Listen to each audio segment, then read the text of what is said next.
The MiniGP classes are up next, and one rider that knows all about racing in all of the classes here at FAB is Max Cook, who joins me now. Now, Max, last time we spoke to you at Glanigorse Park, we were just celebrating the fact that you got your place in the British Talent Cup, which is a huge prize.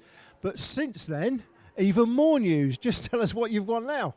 Yes, so I've been selected for the Red Bull Rookies Cup, which is a huge opportunity for me. It runs alongside most of the European rounds at MotoGP, and they're all on standard KTM bikes against all the best riders in the world who are about my age.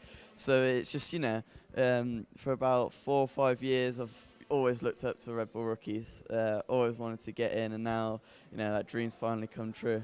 And how old are you now? I'm 14. So 14 years of age, and this is a free ride. So just so we understand it, because I know people around the world watch these programs and they're fascinated by how we do things here in the UK and throughout Europe. So the British Talent Cup, that's a fully funded ride, right? You get the bike, I think, is it leathers and everything you get? It's all paid for? Yeah, you get absolutely everything. You only need to pay for travel, which is still great. But I mean, for cost and what you get for it is just unbelievable. And that's the British Talent Cup. And then now the Red Bull Rookies Cup, you've basically got the same sort of thing. So again, everything's supplied, you've just got to pay for the travel. So it's a hell of a season you're looking forward to in 2018, isn't it? Yeah, I really can't wait. I mean, it'll be so much better if, for my family, they can, now start, it'll be a lot easier financially. And also the racing's going to be a whole lot better. So, I'm really looking forward to 2018. Okay, well, good luck. Yeah, thank you. And we wish Max Cook all the best for his future. Meanwhile, though, it's time for the Metrokit Monsters here at Rowra. MiniGP50 from 8 years of age, these riders, and the best future talent of British motorcycle racing. The new champion, Casey O'Gorman, elected not to race here this weekend. He's already sewn up the championship, so why risk injury in the damp conditions? So the attention now turns to the battle for second position in the riders' standings, and that's between two men. That is Corey Stainer and Evan Belford. Now, Belford lines up on pole position here alongside Bailey Stewart-Campbell. His close rival, Corey Stainer, is third in the points, but lines up 9th on the grid here. Now, that's a tough position to start from, and effectively, to win that position in the standings, to become vice champion, Corey Stainer has to win the race in the hope that Evan Belford is outside the top 4. So 5th or lower, with Belford winning, Belford 5th or lower, with Corey Stainer winning, will get the job done. But that's going to be a tall order. Away we go. Belford, Stewart-Campbell, Johnson, Harris, Crosby, Cook, and up the inside, Corey Stainer is absolutely storming his way through. Is that 4th? He's through the 4th by turn 1. That is an absolute rocket start by Stainer. We know he's quick. He knows clearly what he's got to do, and that's win the race. Nothing less will do for him. He's got to hope that other things go his way. He's still going. He's up to 3rd position. Look at that, up the inside of Mason Johnson into P3 out of Iredale's, and it's surely not going to be too long before Bailey Stewart-Campbell is fodder. Look, he's going to get him on the way up to Stewart. He's into 2nd place, and now it's a straight fight between Belford and Stainer. I do not believe what I'm seeing. Well, we know that Corey Stainer's got bags of quality, and he's showing it here. He's up to 2nd, P9 to 2nd by half the way round the first lap. Is he going to grab the lead by the end of the first lap? Who knows? That's Bailey Stewart-Campbell picked out 3rd on track, 4th in the championship. But what a great start by Corey Stainer. He's going alongside Belford. Is he going to get the lead? Oh, not quite, but close. And I tell you what, I want to pick out there, Jake, as well, the 808 bike of Mason Johnson. Mason Johnson is back. 4th place. He was 3rd in the earlier race one as well. So what a great return to form from Mason Johnson. He's been lacking confidence since his crash at Landau. The very first time we got the cameras out, there he is on the 808 bike. I like the numbers, Jake, by the way. Big numbers, can't miss them. On the lean green machine in 4th place.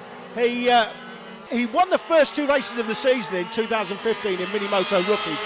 Had the crash when we brought the cameras out, turned the bike over. Remember those epic pictures, those of you that follow the championship. And he seemed to lose confidence. For the last few years he's lacked confidence. But look at this, I love this, to see Mason Johnson back in MiniGP50 where he belongs, at the front of the field, battling for a podium. And that's a brand now, isn't it? 808. You can keep that with him forever and ever. That's unique to Mason Johnson. So that's something that he can carry as he develops as a rider. Great to see him up in the top end of the grid once again. These five breaking away. It's Belford from Stainer, Bailey Stewart-Campbell in third, in front of Mason Johnson and Finn Smart in fifth position. They have broken clear of the rest of the field. There's Finn Smart on the 14 as he rides on out of Iredale's. And now it's side by side for the lead. That's Stainer going through. Stainer is through and takes the lead. I'll tell you what, Formula One fans go on and on and on forever and a day about Ayrton Senna's Donington lap 93 when he went from 5th to 1st in one lap. Corey Stainer has just shown what real motor racing talent can do. 9th to 4th in one corner and then 9th to 2nd in one lap, and now leads as Holly Harris chops across the nose of Thomas Gomez there. So Gomez has to hang back. Holly Harris, great to see her confidence building as well. As that is the 44 of James Cook in there as well. They ride on through. That's Harris, the 98, Cook, then it's the 92 of Elliot Crosby. And they all ride through together. Amazing stuff here in the final round. And Sean Abel just going through on the back of that little group there. So there is Corey Stainer. Now, interestingly enough, if this was another form of motorsport, karting, I'm thinking, he would not be clearing off in the distance. He would basically get in front of the man in second place and then back that man up into the pack behind, because second place for Belford is no good for Corey Stainer. He needs to win the race and hope that Belford is 5th or worse. But look at this, Mason Johnson having a look up the inside. Can't quite get it done into the left-hander at Sunny Bend. For me, that is the man who can really make things happen in this championship fight for the vice championship.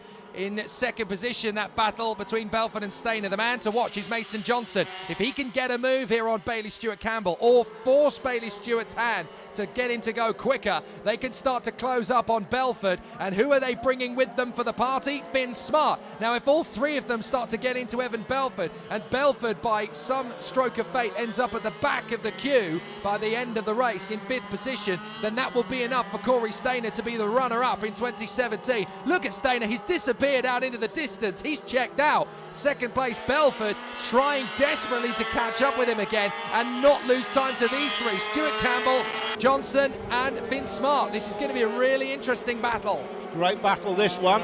Bailey Stewart-Campbell had some great results this year in the MiniGP50. This is the best we've seen from Mason Johnson. Oh, what a sickener for Finn Smart down in Sunny Bend. That's his race over. That's his 2017 season finish. You just see Emmanuel Brinton going through there. And I think what that means as well, with Finn Smart going down, that almost guarantees Evan Belford second in the championship, because the next man is a long, long way back. He wouldn't drop to 5th. Look, that was because Johnson had to back out of the move on Bailey Stewart-Campbell. Yeah. He got on the brakes. Finn Smart suddenly reacted. He slammed on the brakes himself, and the front end just washed away on the low side. Yeah, exactly. So, well, nothing much that Finn could do there. Looking down the inside of Bailey Stewart-Campbell is Mason Johnson. He definitely wants that 3rd place on the podium in this televised race. He was 3rd earlier in race 1, but of course the cameras only come out for the last race of the weekend. That is Evan Belford. He's got enough of a lead over this battle for 3rd and 4th to be comfortable. Here comes Johnson! He's going to go on the inside and he forces him to the damp patch. He has to back out of it. Mason Johnson goes through. Mason Johnson's back, Jake. Oh, yeah. It sounds so good, I'm going to say it again. Mason Johnson is back. 3rd place. Fantastic. The 808 is looking for his 2nd straight podium and, of course, of the weekend. He's been really strong around here at Rowra. That's Abel making a place. Thomas Gomez is still there in behind Holly Harris, but Abel makes the move there on James Cook to move up another position. Good battles. Elliot Crosby struggling to hang on to them on the back of it, but there is Mason Johnson running beautifully now in 3rd position, trying to give chase to Evan Belford, but with Finn Smart out of the race, even if he gets him and Bailey Stewart-Campbell gets him, Corey Stainer will win, but he won't get second in the rider standings. That will remain with Evan Belford. I'm really, really chuffed for Mason Johnson, Jake. He's suffered, I think, with confidence over the last couple of seasons since that crash in the very, very first televised race of the FAB series as it was in 2015.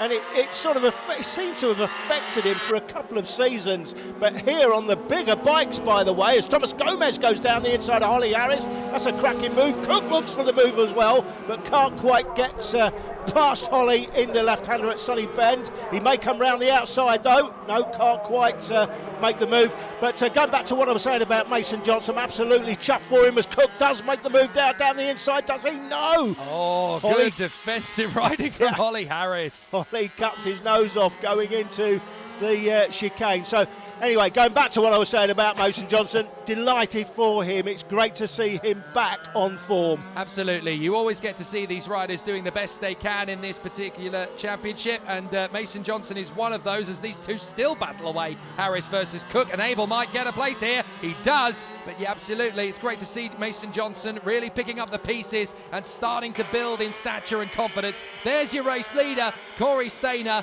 a long way out in front of Finn Smart, who he's just lapped, actually. Of course, Finn Smart went down. He's rejoined the race, but he's now a lap down. Belford is being caught by Mason Johnson, who's absolutely on it. Look at Cook there, round the outside in the way in, and finishes the move there at Sunny. Brilliant move there from Cook as he gets past Holly Harris. Harris is coming back round the outside. Great to see Holly Harris really getting her teeth into the battle here. She is one of the most impressive young female riders I think I've seen in the last decade. Her rate of progression has been staggering, and even though James Cook has got away a few races ago, never mind a couple of seasons ago, Holly Harris would have surrendered that and just let him go. No, she fought for that back, and it's great to see her gaining some confidence as Jaden Toomer now makes the move on Elliot Crosby. Crosby trying to come back in the final turn, but Jaden Toomer has him nailed. You're right about Holly Harris, Jake. Really impressed with how Holly has improved this season. That's Elliot Crosby picked out. There's Corey Stainer, the race leader. Belford should be next in the shot. There he is, has a look over his shoulder.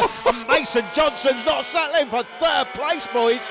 I want second in this one, says Mason, and he's right on it. He's absolutely chomping away at that gap, isn't he? Now, this is going to be interesting because we've got Elliot Crosby, who has managed to repass Jaden Toomer. They are going to be caught by the race leader, Corey Stainer, so the traffic is going to come into play. We have to wait a few seconds. There's Belford, and there's Johnson. So Johnson is absolutely monstering that gap at the moment as he tries to charge forward. So down they come again to Stewart. He's going to gain a little bit more time under braking. He's really good on the brakes round here as Mason Johnson, and he's very good at getting back on the throttle in good time. I'm not sure Belford is going to be able to handle second position for long at this rate. Johnson is absolutely in his element at the moment as Corey Stainer goes round the outside of Jaden Toomer, and he will pick up the pieces on Crosby on the way out. But these two, they're battling, and so are the two up the road. This could be where Johnson could make the jump. Evan Belford has a look over his shoulder. He may take a view here and think, you know what, I don't like the fact that you're this close. You could take me off and cost me the vice champion spot. So if he does go alongside Mason Johnson, this is the dynamic going on. Mason's got to understand that he can't afford to go off. So if I throw one up the inside, he really should just let me through. That's the theory anyway, Jake. But and Belford may, well, Belford will certainly know that. He doesn't want to end up on the floor and lose second place in the championship. So if Mason Johnson gets a bit spicy in the back end of this race, he may just let him past. Yeah, you say that, but he's a motorcycle racer. Yeah, they're all racers. They don't like to lose a position, and they got traffic in the way here as well. This is going to play its part. Oh, this is the determining factor. He gets a little bit delayed there by Jaden Toomer. Not that Toomer did anything wrong. It's just the natural ebb and flow of the corner. Johnson's definitely gained time as he goes round the outside of him. Now they're going to have to do the same thing with Elliot Crosby. They're going to need to catch him in a good place here in this chicane. He's been held up as they go into the last lap. Johnson storming all over the back of him now. Surely he's got to try and make the move somewhere, but he's got to do it in a place where he's comfortable. He's going to go down the inside here. Surely no. He has to back out of it, but he gets good throttle off the turn. Corey Stainer, fastest lap further up the road. No surprises there. Johnson's going to have another go into Iredale's. He wants a good exit speed. That's not bad at all from Johnson. Belford still being defensive. I think you're absolutely right, Alan. If he's going to surrender it, he's going to just give him the place. But that man out in front, Corey Stainer, has done everything he needs to get second in the championship. It's out of his hands now. It's all down to these guys. But it's a brilliant victory out front from Corey Stainer. But who will get second? Here is the man who's done everything he needs to do. Foot in the air. Thank you very much. That was the win I needed. But is it enough for second? No, it's not. Belford's going to come through. Johnson will nearly beat him. And and he's so frustrated. I like that. That's brilliant. I like that. He's had his best performance this weekend for a couple of seasons, but he's still not happy. I like that. I really do. I could see him getting a collection of victories next year with that kind of pace. Absolutely brilliant from Mason Johnson, and great to see him turn the developmental corner in front of our very eyes. But it's a victory for Corey Stainer in front of Evan Belford, and that means that Evan Belford is the vice champion behind Casey O'Gorman for 2017. Mason Johnson comes home in third position in front of Bailey Stewart Campbell. Quietly, but in fifth position, Emmanuel Brinton rounds out the top 5. Let's not forget, of course, that Casey O'Gorman is the champion. Not here this weekend, but we should pay tribute to his form this year. It has been exceptional.